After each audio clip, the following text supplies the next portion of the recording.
Hey everybody, Chip Collins, Collins Group Realty here, coming to you with our latest edition of E-News. And as always, we like giving you an update on what's happening in the real estate market. Seems like everybody is talking about real estate. Everybody's talking about how the real estate market is hot across the country.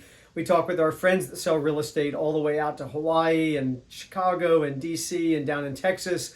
Everybody tells the same story, that inventory is way low, sales are high, prices are climbing. We all know that story is existing. So it's always great to kind of bring the details of what's happening in the low country market to you. And this is a really interesting time of year because we're comparing what happened this time of year to this time last year. And the statistics start getting a little crazy. So let me put that in perspective for you. You think about, we're looking at data through the end of April of 21 and comparing that to the end of April of 2020. Well, we all know what was happening in April of 2020. Everybody was trying to figure out what's going to happen with the economy, what's happening with real estate, what's happening with COVID. You had clients that didn't want to necessarily put their house on the market because they weren't sure they wanted people through their house at that time. You had buyers that weren't able to travel to come look at real estate. That's when we started seeing it being in vogue to buy property using FaceTime and virtual tours and all that kind of stuff. Of course, that's all old school now because we've been at that for over a year. But consider these statistics. This last month of April 2021, the number of listings that have happened are up 72% to April of 2020. No surprise again, because last year people just weren't confident about putting their house on the market, not sure about the market, not sure about COVID.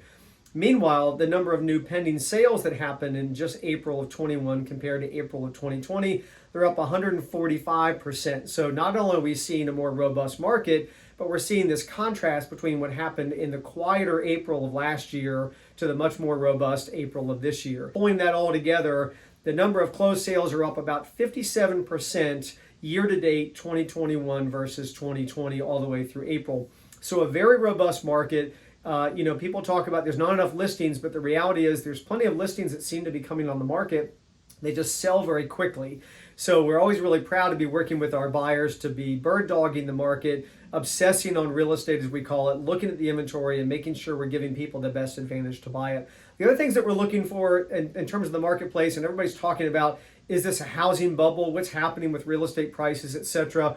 A lot of debate going on that nationally. This is a very different kind of buildup of the market than we had prior to the burst of the bubble in '07.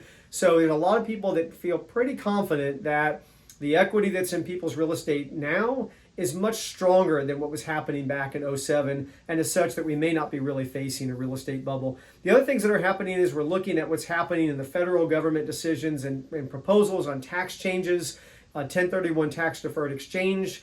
Characteristics might change. The capital gains tax might change. Of course, these things aren't done yet, but we're just monitoring these things because they might have an impact on how people buy and sell real estate into the future. With all that said, we're always glad to bring to you our latest edition of E-News. We've got some other things happening within our team, within the local market that we're proud to report to you, and we hope you enjoy this edition. And thanks as always for your time today.